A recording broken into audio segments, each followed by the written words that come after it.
Assalamualaikum warahmatullahi wabarakatuh. Bismillahirrahmanirrahim. Alhamdulillahirabbil alamin wassalatu wassalamu ala asyrafil anbiya'i wal mursalin wa ala alihi washabbihi ajma'in. Subhanaka la ilma lana illa ma 'allamtana innaka antal alimul hakim. Wala haula wala quwwata illa billahil aliyil azim. Ila hadratin Nabi Mustafa Rasulillah sallallahu alaihi wasallam sya'ulillahil Fatihah.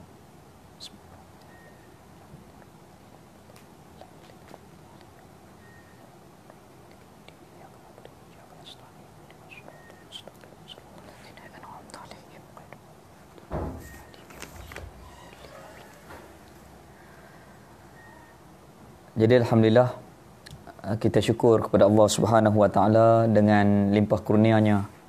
Allah Taala memberi nikmat kehidupan iman Islam kepada kita. Jadi pada hari ini 18 Syawal kita memperingati haul seorang tokoh ulama negeri Kedah, iaitu almarhum Tuan Guru Haji Soleh bin Haji Musa rahimahullahu taala. Yang mana almarhum Tuan Guru Haji Soleh wafat pada 18 Syawal 1437 Hijrah bersamaan 27 Julai 2016. Jadi pada tahun ni genap 4 tahun almarhum Tuan Guru Haji Soleh pulang ke rahmatullah. Jadi sebagai peringatan kita kepada tokoh ulama Ahlus Sunnah wal Jamaah Tuan Guru Haji Soleh bin Musa, dan kepada mereka yang dah kenal, alhamdulillah kita ingat kembali, dan kepada mereka anak-anak muda yang belum kenal, maka inilah peranan majlis haul. Walaupun kita dalam tempoh PKPP, dalam ujian COVID-19 ni, tapi dengan kemudahan yang Allah Ta'ala berikan, maka sama-sama kita mengambil peluang untuk memperingati majlis haul untuk almarhum Tuan Guru Haji Soleh bin Musa. Jadi seperti yang mana kita maklum, nama beliau Tuan Guru Haji Soleh bin Musa bin Haji Musa, Musa bin Haji Saleh. Tuan Guru Haji Soleh bin Musa, Musa bin Haji Saleh. Jadi beliau anak kelahiran Sik, lahir pada tahun 1929 Masihi. Jadi mendapat pendidikan awal daripada ayah anda beliau, iaitu almarhum Tuan Guru Haji Musa. Mendapat pendidikan fardhu ain, kemudian melanjutkan pelajaran di sekolah kebangsaan Sik. Kemudian ke pondok Pak Chuhim Gajah Mati selama setahun, belajar di situ. Di antara kepala mentelaahnya iaitulah Tuan Guru Datuk Ahmad Tuk Guru Patih Mat Kuala Nerang. Itu di antara orang yang masih ada lagi sekarang ni, yang boleh kita ziarah di Kuala Nerang. Itu di antara guru kepala mentelaah almarhum Tuan Guru Haji Soleh. Jadi almarhum Tuan Haji Soleh belajar di pondok Pak Chuhim Gajah Mati, yang sekarang ni dipimpin oleh Tuan Guru Haji Wan Izzuddin, yang masih ada, kita boleh ziarah. Kemudian pada waktu tu berlakunya perang Jepun. Tuan Guru terpaksa balik dan duduk di rumah seketika, dan melanjutkan pelajaran di pondok Tuan Guru Haji Nawawi Gurun lebih kurang 4 bulan, diriwayatkan oleh almarhum Tuan Guru. Kemudian melanjutkan pelajaran ke Mekah Al-Mukarramah. Jadi Tuan Guru menceritakan beliau menaiki kapal pergi ke Mekah, belajar di Darul Ulum bersama dengan syekh-syekh yang muktabar. Di antara guru yang besar iaitulah Syekh Yasin Al-Fadani rahimahullahu ta'ala. Jadi di Mekah Al-Mukarramah, Tuan Guru belajar di Darul Ulum, tamat Sijin Ali. Habis daripada belajar di Darul Ulum, ayah Tuan Guru minta tuan guru belajar dengan guru secara bertalaki bersama dengan guru utama, iaitulah almarhum pada Mekah ataupun Syekh Wan Ismail bin Wan Abdul Qadir bin Wan Mustafa pada Mekah lah. Belajar banyak ilmu, terutamanya fiqh, terutamanya ilmu tauhid yang menjadi guru utama. Kemudian banyak tuan guru ni belajar ilmu fiqh juga dengan Syekh Abdul Qadir Mandili. Syekh Abdul Qadir Mandili, Syama'il, kitab Syama'il, ilmu fiqh, kemudian belajar pula usul tafsir dan seumpamanya ilmu alat dengan Syekh Abdul Qadir Mandili rahimahullah ta'ala. Jadi semasa belajar tu, almarhum Tuan Guru Saleh menceritakan di antara rakan-rakan dia yang kuat mengaji lah.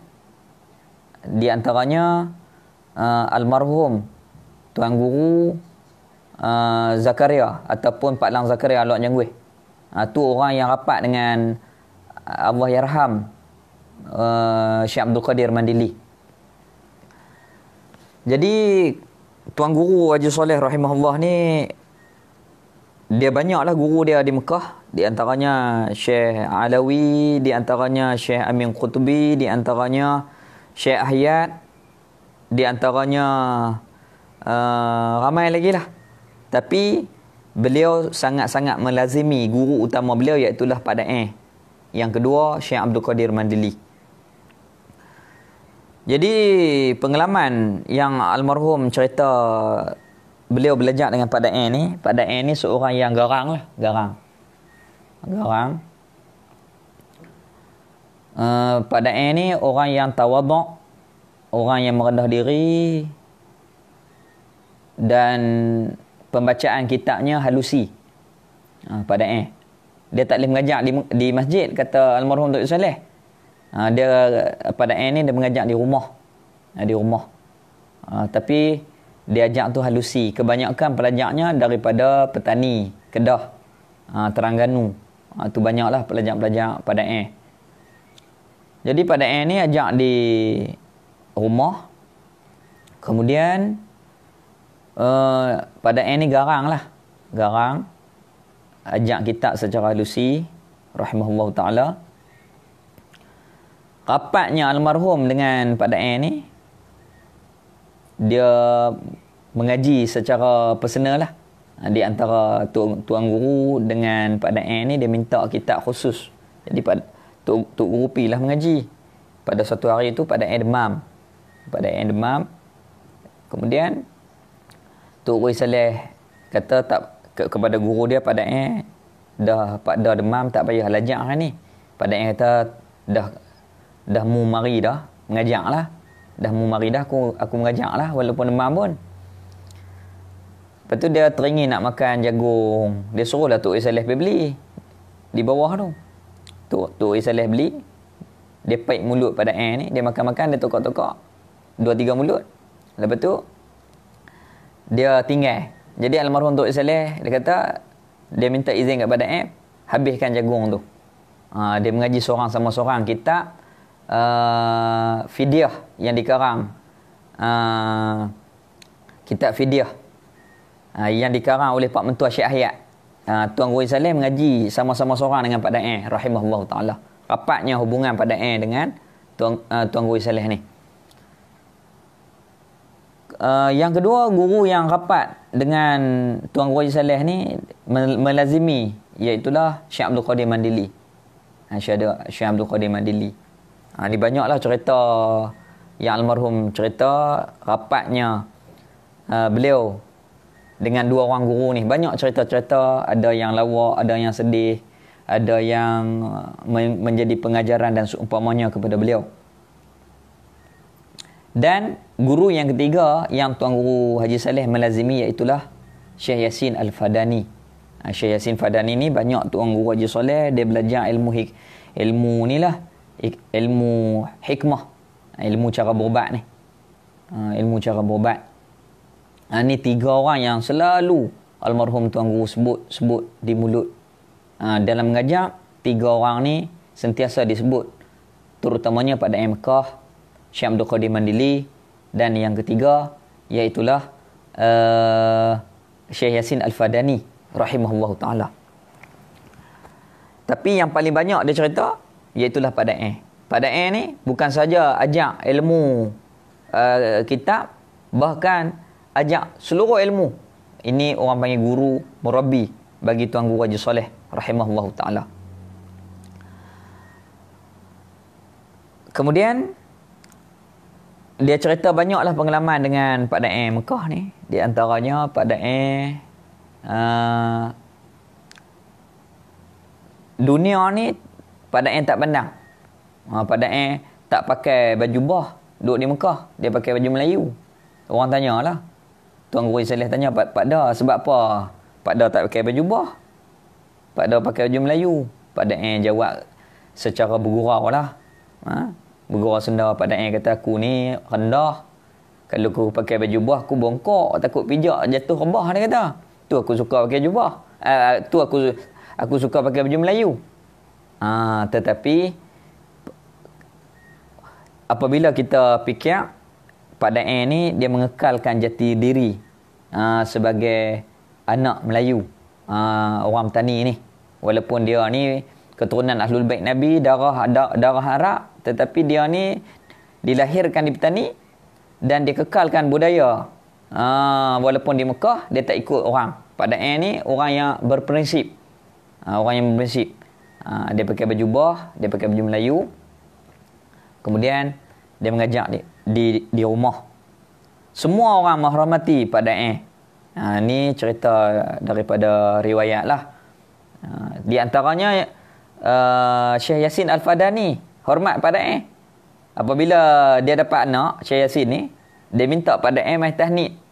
Mai tahnik anak dia. Nama anak dia Mak Arafah. Tuan Guru Haji Saleh cerita, Syekh Yasin dapat anak, dia bubuh nama Mak Arafah kerana lahir di Padang Arafah pada hari Wukuf Arafah tu. Dia bubuh nama Muhammad Arafah. Jadi Pak Da'i lah mari tahnik mulut anak Syekh Yasin ni. Lepas tu Tuan Guru sama Tok Guru alim ulama ni, mereka pun ada gurau senda juga. Jadi Syekh Yasin kata, Pak Da doalah kat anak saya ni jadi alim besar. Pak Da'i bergurau dengan Syekh Yasin. Dia kata bukan alim besar, alim kecil. Alim kecil. Maksud alim kecil tu alim daripada muda. Alim daripada muda boleh mengajak lama lah. Kalau alim besar, tua dah, ajak asal dia mati. Jadi Pak Da'i doa alim kecil. Maksud Pak Da'i tu alim sejak daripada muda. Itu maksud tu gurau senda para alim ulama. Begitu juga Syekh Abdul Qadir Mandili menghormati Pak Da'i sebagai guru dia juga. Kemudian apabila Tuan Guru Haji Soleh cerita, Pak Da'i ni paling dia malu Allah, hormat malu Allah dengan anak murid dia, iaitulah Syekh Abdul Qadir Mandili. Kerana Syekh Abdul Qadir Mandili ni orang yang tinggi adabnya. Tinggi adab. Apabila dia nak tanya Pak Da'i, dia tanya dengan hormat. Minta maaf Tuan Guru, saya ingin bertanya dalam bahasa yang lembut, yang beradab. Jadi Pak Da'i ni malu Allah. Ataupun orang kata apa? Sangat-sangat orang kata apa, terkesan dengan akhlak anak murid dia, iaitulah Syekh Abdul Qadir Mandili. Ini di antara kisah-kisah yang dicerita oleh almarhum Tuan Guru Haji Soleh rahimahullah sepanjang dia belajar di Mekah Al-Mukarramah. Banyak lagi cerita-cerita sepenuh dengan haul kita yang diberi ilham oleh Allah Ta'ala, yang dikongsikan oleh beliau kepada kami. Maka kita ceritalah yang mana Allah Ta'ala bagi ingat. Maka diperingatkan cerita-cerita tu supaya kita ni sentiasa mengingati guru-guru kita dan leluhur kita, asal usul pengajian kita. Kemudian ada satu cerita yang menarik jugalah. Ni cerita nak kata lawak pun tak lawak, tapi ada pengajaran. Iaitulah satu hari Tuan Guru Haji Saleh dia pi kenuri dengan Syekh Abdul Qadir Mandili. Ada orang buat kenuri. Jadi Tuan Guru pilah naik bas. Di Mekah bukan ada kereta, bukan ada motor, dia kena naik bas ataupun teksi dan seumpamanya. Pilah naik bas dengan Syekh Abdul Qadir Mandili, pi kenuri. Pada masa yang sama, dia kelas ni, kelas Syekh Qadir mula lebih kurang sejam berhenti. Lepas tu pi kenuri lah. Lebih kurang sejam pula berhenti. Rumah pada ada kelas lagi. Tiba-tiba almarhum Tuan Haji Saleh lepas daripada kuliah Syekh Abdul Qadir, pergi kenuri dengan Syekh Abdul Qadir. Balik ke rumah. Maka Tuan Guru keletihan, tertidur. Dia berehat, tertidur, keletihan. Takdir Allah Ta'ala, Tuan Guru Haji Saleh tertidur. Kuliah di rumah pada nak mula dah. Pada pun apabila tepat masa tu mula lah. Apabila mula Tuan Guru Haji Saleh tertidur, tak mai. Kemudian Tuan Guru terjaga. Apabila terjaga terus dia bergegas mari ke rumah pada ni untuk mengaji. Tiba-tiba penuh lah. Dah kuliah bermula dah. Orang dah penuh. Tuan Guru mai-mai duduk kat pintu. Berdiri kat pintu. Pada tengah mengajar. Pada tengok Tuan Guru Haji Saleh duduk kat pintu. Pada kata masuk. Masuk. Duduk berdiri bawah itu. Tempat tu Guru Haji Saleh ni orang lain duduk dah. Tiba-tiba Pak Da'i ni dia nak ajak adab kepada anak-anak murid dia. Dia kata masuk. Tak usah berdiri situ. Sepak sampai dia duduk tempat tu. Tempat Tok Haji Saleh duduk tu. Dia suruh Tok Guru Haji Saleh sepak kawan hak duduk tempat Tok Guru tu. Ni nak ajak adab sebagai penuntut ilmu. Nak mengaji, dia ada cara-cara dia. Tempat tak boleh ubah dan seumpamanya. Ni cara ulama-ulama dulu menterbiah anak-anak murid mereka. Kita dengan cara kita sekarang, mereka dengan cara mereka. Garang tetapi berkat. Anak murid pada ni dekat-dekat 100 orang lebih menjadi tuan guru. Berkat daripada tarbiyah dia ni mendidik. Di antaranya anak murid pada yang hebat yang ada di Petani Tok Monggol. Yang ada di Kedah Tok Guru Sa'am. Tok Guru Sa'am Mogol. Kemudian di antaranya yang hebat di Kelantan Tok Guru Haji Lah Lubuk Tapah. Di antaranya di Petani Tok Monggol tadilah, Tok Monggol. Kemudian Ayah Hadis Kam. Kemudian yang masyhurnya Baba Abdul Rahman Dalla. Dan banyak lagi lah yang tak mampu kita sebut satu persatu dengan masa yang terbatas. Jadi di Mekah almarhum rahimahullah ta'ala belajar pada masa tu dalam keadaan susah. Telefon apa ni tak ada. Apa-apa pun kena kirim surat lah. Telegram dan seumpamanya surat. Kadang-kadang lama berita yang berlaku di tanah air barulah dapat diketahui. Di sana almarhum Tuan Guru belajar dengan keadaan yang amat-amat susah lah. Diceritakan pernah satu ketika almarhum ni Tuan Guru Haji Saleh rahimahullah terputus bekalan duit. Tak ada duit. Di Mekah pada ketika tu ayam kena beli, air ni kena beli. Duit tak ada. Terpaksa Tuan Guru jual 2-3 lai kain pakaian dia ni untuk dapat duit beli ayam untuk minum, masak dan seumpamanya. Tu orang kata apa? Tak sama keadaan belajar dulu dengan keadaan kita belajar. Kita belajar ni penuh kemewahan, senang dan seumpamanya. Jadi itu di antara kongsi yang sempat kita kongsi pada kali ni, pada malam ni, iaitu pendidikan almarhum di Mekah Al-Mukarramah. Maka pada tahun 1963 almarhum balik ke Sik guna kapal ayak lah. Masa tu kapal ayak lagi. Balik dengan Tok Rajiman Penang pada tahun 1963. Kemudian pada tahun 1964 almarhum Tuan Guru Saleh buka pondok. Buka pondok lah yang tapak sekarang ni. Buka pondok. Tapi dulu tak maju. Lebih kurang maju pondok Syekh ni lebih kurang tahun 2010. Barulah ada bangunan prasarana yang orang kata selesa. Sebelum daripada tu keadaan orang kata apa? Tak berapa nak menyenangkan lah. Zaman saya pergi pun pondok atak Ramia lagi. Mandi dengan air telaga lagi. Lebih kurang tahun 2010 barulah membangun dengan keadaan yang selesa. Jadi pada tahun 1964 almarhum buka pondok, mengajak tanpa makan gaji. Ni keikhlasan ulama. Yang kata al ulama warasatul anbiya.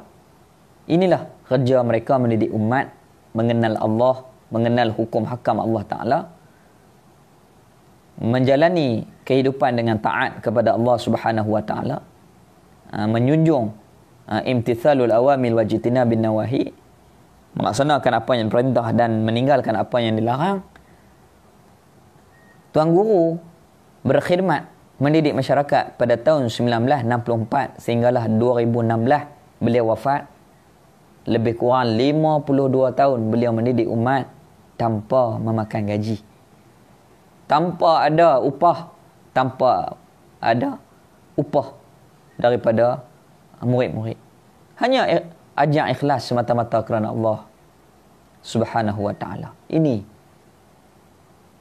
yang dikatakan ulama, mereka memikirkan keadaan akhirat. Maka haul pada malam ni kita perlu ambil yang pertama, iaitulah mereka berusaha bersungguh-sungguh untuk mendapat ilmu. Manjadda wajada. Mereka berusaha bersungguh-sungguh walaupun dalam keadaan bersusah payah zaman perang Jepun. Begitu juga dengan kemudahan yang tidak ada. Tuan Guru terpaksa berjalan kaki daripada Sik pergi mengaji ke Pondok Pak Cuhim, daripada Sik pergi mengaji di Pokok Senar, Pulau Pinang, berjalan kaki. Mula-mula saya tertinggal tadi. Dia belajar dengan ayah dia, kemudian dia belajar di sekolah rendah kebangsaan Sik, kemudian dia pergi Gajah Mati, kemudian pergi Pondok Tok Haji Mat Nawawi, kemudian ke Pondok Tuan Husin Kedah di Pokok Senar, Pulau Pinang sekarang ni, seberang perai. Kemudian baru melanjutkan ke Mekah. Susah. Walaupun susah, tetapi mereka para alim ulama terdahulu bersungguh-sungguh berusaha untuk mendapat ilmu. Kemudian yang kedua, mereka balik berkhidmat kepada masyarakat. Berkhidmat kepada masyarakat, menyebarkan ilmu tanpa diberi upah, tanpa memakan gaji. Maka almarhum Tuan Guru Saleh rahimahullah, dia cerita apabila balik dia susah, tak ada duit, anak 2 orang dah dapat di Mekah. Kerja tak ada, duit tak ada, rumah pun tak ada lagi. Hanya ada 50 rial. Yang bawa balik pada Mekah ni hanyalah 50 rial. Modal tu ya. Hak lain tak ada. Terpaksa balik ni tumpang pondok orang. Tetapi berkat yang dikatakan apabila kita ni ikhlas,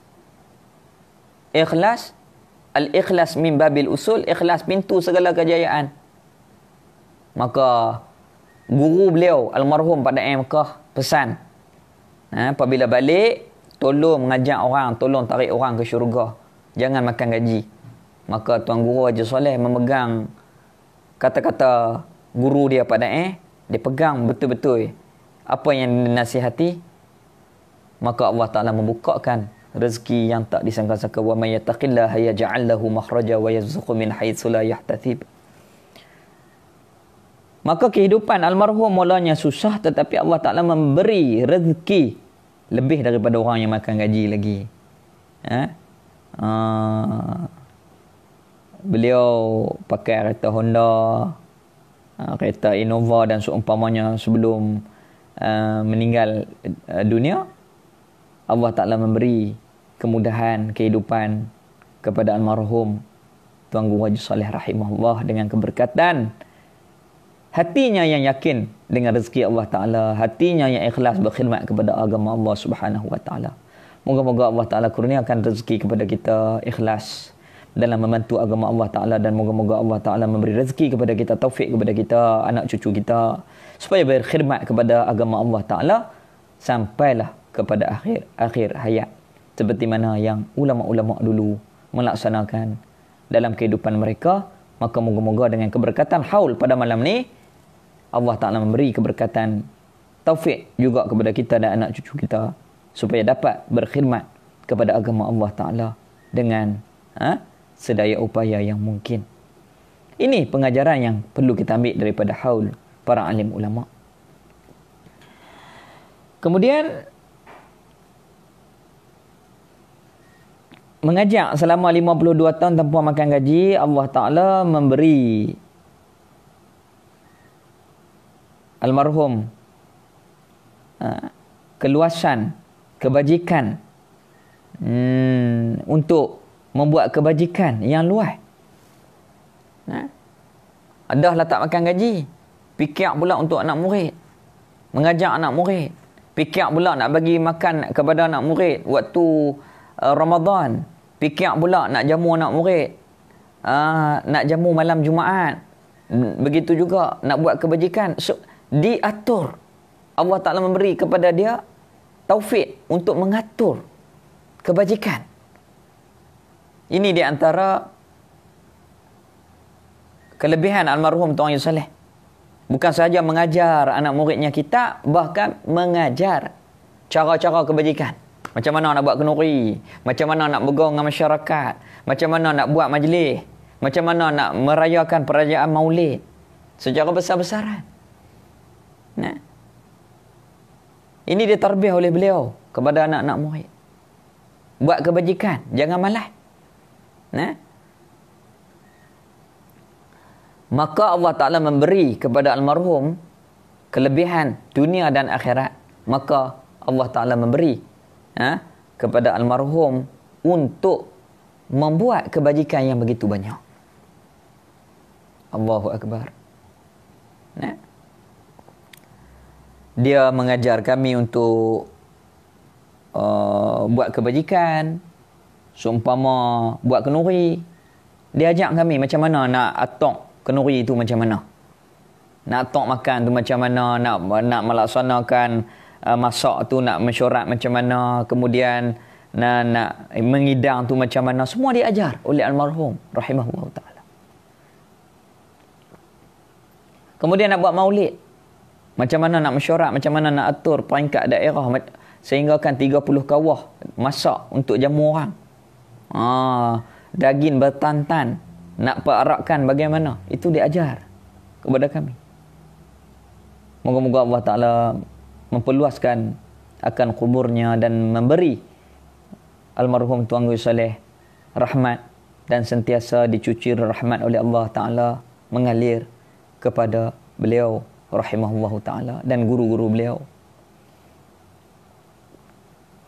Kemudian almarhum banyak memberi sumbangan kepada masyarakat. Di antaranya beliau mengajar selama 52 tahun tanpa makan gaji. Yang kedua, beliau menjadi ahli jawatankuasa fatwa selama 10 tahun negeri Kedah. Ahli jawatankuasa fatwa negeri Kedah 10 tahun. Kemudian diberi iktirafan oleh kerajaan pada tahun 2010 kalau saya tak silap, diberi tokoh ilmuwan daerah Sik. Kemudian diberi tokoh guru pondok oleh almarhum Menteri Besar Ustaz Aziz Abdul Razak. Kemudian Sultan almarhum Sultan Abdul Halim Muazzam Shah memberi 2 pingat. Yang pertama BKM, yang kedua SDK kepada almarhum Tuan Guru Saleh. Kemudian almarhum Sultan Negeri Kedah, almarhum Sultan Abdul Halim Muazzam Shah memberi tokoh ilmuwan Negeri Kedah pada tahun 2009 sempena dengan Maulid Rasul. Itu di antara sumbangan-sumbangan yang dianugerahkan oleh pihak kerajaan, terutamanya Sultan Negeri Kedah, kepada almarhum Tuan Guru. Kemudian di antara jasa yang paling dikenang dan dihargai adalah beliau mendidik akidah kepada umat.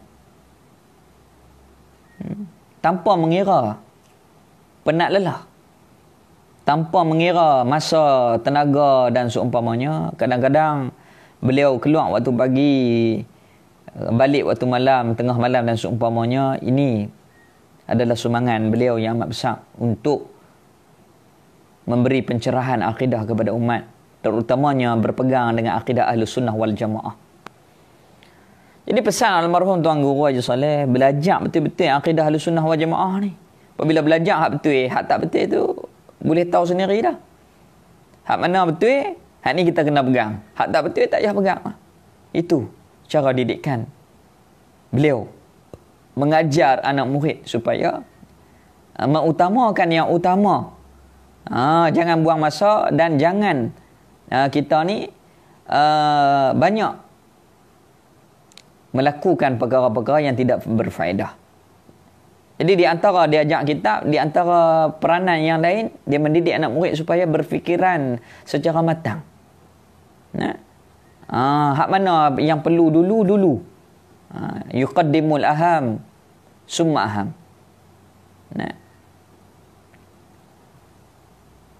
Kemudian macam belajar ilmu, ditekan belajar ilmu fardu ain dulu, tauhid, fiqh, tasawuf, kemudian belajar ilmu alat, nahwu, sorab. Hak penting ambil dulu, hak yang tak penting belakang sikit. Dia macam tu cara belajar, mengikuti tertib tata cara yang ditetapkan oleh ulama yang terdahulu kepada guru-guru kita. Ni dia banyak keliru. Dia tak belajar benda hak yang asas dia keliru. Jadi terbalik. Hak yang penting dia tak ambil, dia belajar yang lain dulu. Kemudian yang asas ni dia keliru. Tak sepatutnya berlaku seperti ini. Kalau kita ikut aturan susunan yang disusun oleh ulama, kita tak akan jadi macam tu. Jadi kita perlu kena ada tarbiyah. Maka pesan almarhum, kita kena belajar betul-betul akidah, belajar daripada guru yang ada sanad. Guru ni belajar dengan guru ni belajar dengan guru ni, secara jelas sanadnya. Kemudian di antara jasa beliau rahimahullahu taala, iaitulah memantapkan akidah Ahlussunnah wal Jamaah. Beliau sentiasa menghadiri seminar-seminar untuk memperkasakan Ahlussunnah wal Jamaah dalam negara kita, sehingga kan dijemput oleh JAKIM ke Kuala Lumpur untuk memperjuangkan Ahlussunnah wal Jamaah. Macam mana orang-orang dulu pertahankan Ahlussunnah, macam almarhum Syekh Abdullah Fahim, tokoh kita. Macam itulah yang almarhum Tuan Guru Haji Saleh perjuangkan. Macam mana ulama-ulama di Mekah mentarbiah beliau, maka inilah yang beliau bawa ke dalam masyarakat kita. Akidahnya Asy'ariyah, Maturidi, fiqhnya Syafi'i, tasawufnya mengikut Imam Ghazali ataupun Imam Junaid Al-Baghdadi. Ini perjalanan kita yang ditarbiah oleh guru-guru yang berada di Mekah pada ketika dulu. Kemudian di antara peranan sumbangan beliau rahimahullah, iaitulah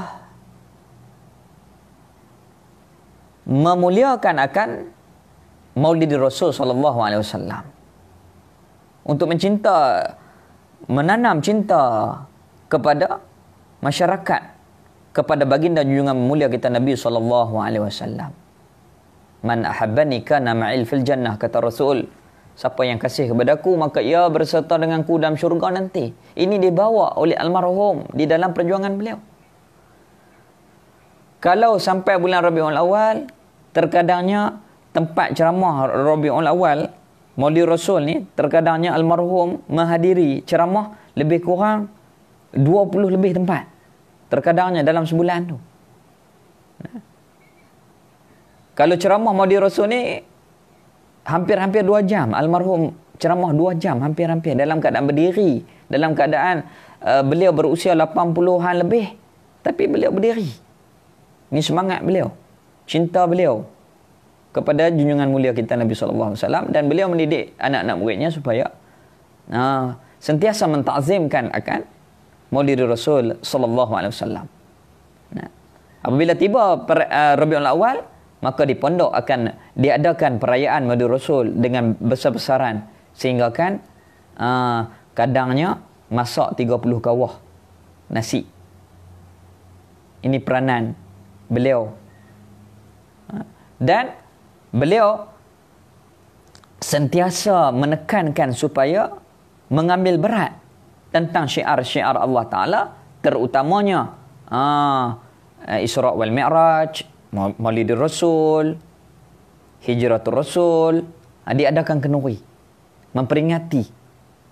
Di antaranya Nisfu Sya'ban, di antaranya ini diambil berat oleh beliau, mentakzimkan akan syiar, tanda-tanda Allah Ta'ala yang maha termulia itu. Jadi kehidupan Tuan Guru ni penuh dengan kebajikan. Dia mengajak, dia jamu tetamu, dia jamu anak murid yang tak ada duit, dia hulur duit, dia bantu. Orang nak main minta ubat, dia layan.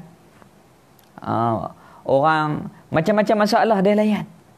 Orang jemput ke kenduri walaupun dia letih, dia pergi.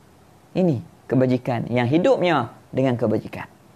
Daripada bangun tidur, ini rutin almarhum. Apabila bangun pagi, beliau akan jemaah subuh. Kadangnya beliau jadi imam, kadangnya orang lain jadi imam di surau, di pondok.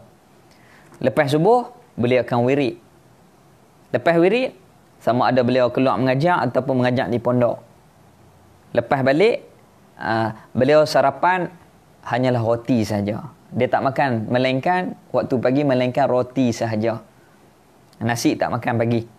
Sarapan dengan roti dan teh syahi, teh o sahaja. Kemudian beliau akan rehat sebelum zuhur, makan tengah hari, makan nasi. Ini rutin, memang macam ni, tak ubah. Makan, kemudian rehat, solat zuhur, kemudian bangun rehat 3 lebih, dia akan minum minuman ringan. Kemudian akan keluar mengajar, sama ada mengajar maghrib, kuliah maghrib di pondok ataupun di luar.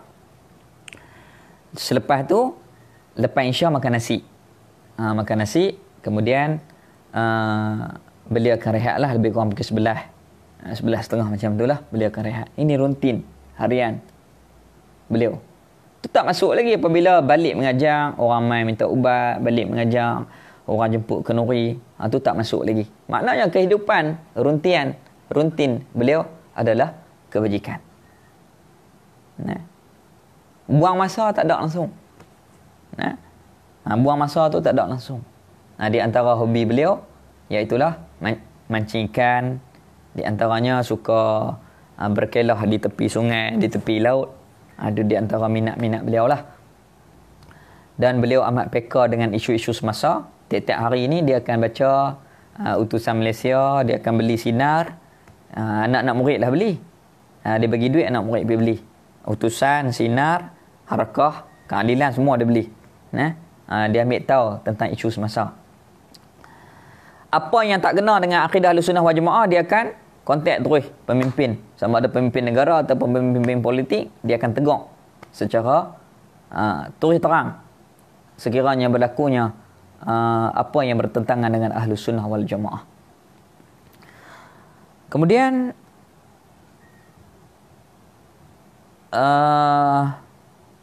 pada hari Jumaat malam Sabtu, maknanya hari Jumaat malam Sabtu, 27 Julai, 18 Syawal, beliau sakit, tak sedar diri dah.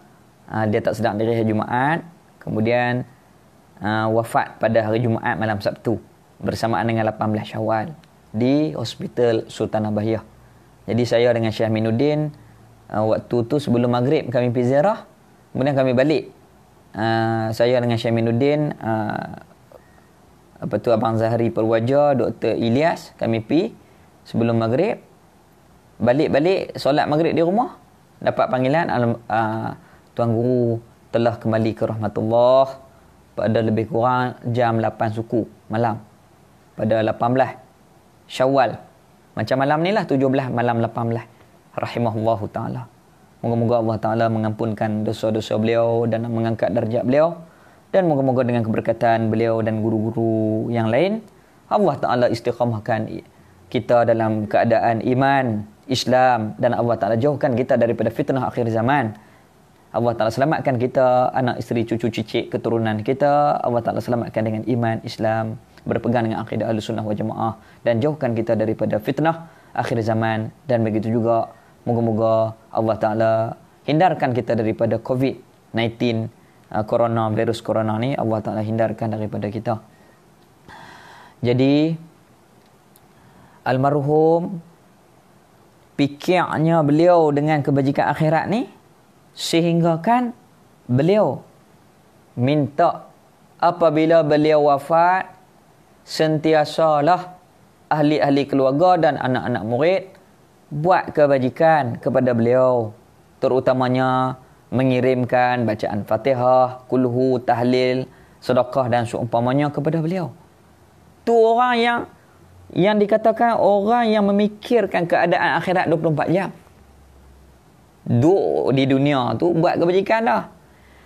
Dan dia pesan lagi selepas dia mati ni, tolong buat kat dia kebajikan. Ini yang dikatakan orang yang mata hatinya diberi oleh Allah ma'rifatullah, orang yang kenal Allah Ta'ala, yang yakin kepada akhirat.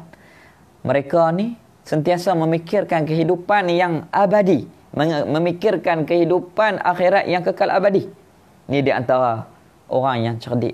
Moga-moga Allah Ta'ala kurniakan kepada kita kecerdikan, kematangan, yang mana beliau sentiasa menyebut tiga perkara ni. Imtisal, yang disebut ahammu matalil insan salasatun, perkara yang penting di sisi manusia insan itu tiga perkara. Yang pertama, an ya'rifu khaliqahu, seseorang yang cerdik ni mesti dia belajar kenal Tuhan. Kalau kita ni duduk cerdik dunia saja, bab akidah tak mau mengaji, tak dikira, tak diiktibar dalam agama sebagai orang yang cerdik. Orang yang cerdik, orang yang belajar kenal Allah, dapat yakin ma'rifatullah. Yang kedua, orang yang cerdik, orang yang bijak, iaitulah an ya'rifa ma yadurruhu wa ma yanfa'uhu, kenal benda yang mudarat ataupun manfaat, tak elok ataupun elok, barulah kita buat.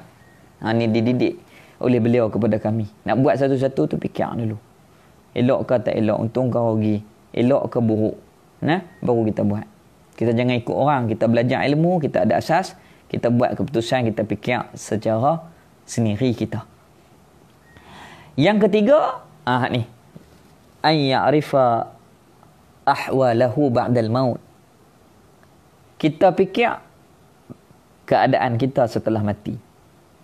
Ni diajak oleh beliau, rahimahullahu ta'ala. Fikir keadaan setelah mati.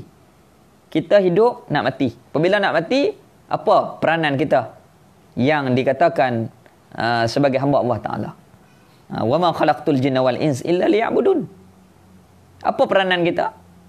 Iaitulah mengabdikan diri kepada Allah Ta'ala. Yang pertama, kita kena kenal Allah Ta'ala, belajar. Yang kedua, kita kena ikut syariat Allah Ta'ala. Kemudian kita kena berakhlak. Kena ada 3 ilmu asas. Kena beramal dengan tauhid, fiqh dan tasawuf. Kalau tak ada 3 ni, sia-sia hidup kita. Makna kita hidup ni hipokrit. Kita tipu Allah Ta'ala, kita tipu diri kita. Na'udzubillah. Kita kena siapkan diri kita sebagai hamba Allah Ta'ala. Kena mengabdikan diri kepada Allah Ta'ala. Kena beriman seperti mana yang diajar oleh agama. Kena bersyariat seperti mana yang diajar oleh agama. Kena berakhlak seperti mana yang diajar oleh agama. Ini ditekan oleh beliau sentiasa perkara ni. Kemudian dia buat kebajikan, mengajar buat kebajikan dan seumpamanya. Dan dia pesan setelah dia mati, tolong buat kebajikan untuk beliau.